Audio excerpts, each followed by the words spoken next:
ताज़ा तरीन वीडियोस के लिए हमारा चैनल सब्सक्राइब करके बेल आइकॉन प्रेस करें ताकि आपको मिले हर अपडेट सबसे पहले।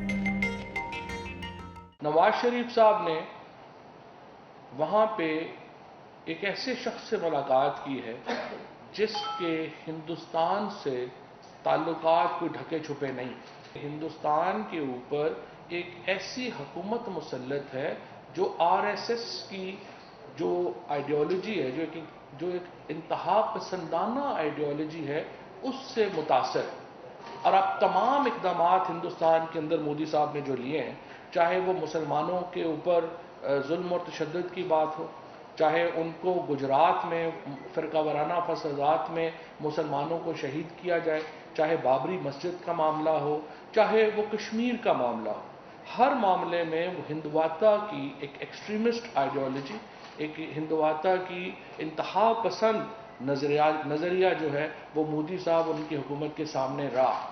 इस नज़रिए के साथ जब अफ़गानिस्तान के 2-3 लोग जुड़ जाते हैं और फिर वो नवाज शरीफ से मुलाकात करते हैं, तो ये जो सर्कल है ये एक इंतहाई, इससे शकूक व शुबहात भी पैदा होते हैं और इससे एक हमारा जो सिक्योरिटी डॉक्ट्राइन है उसको भी नुकसान पहुंचता है। लिहाजा मैं समझता हूं कि मुस्लिम लीग नून को इसकी वजाहत देनी चाहिए।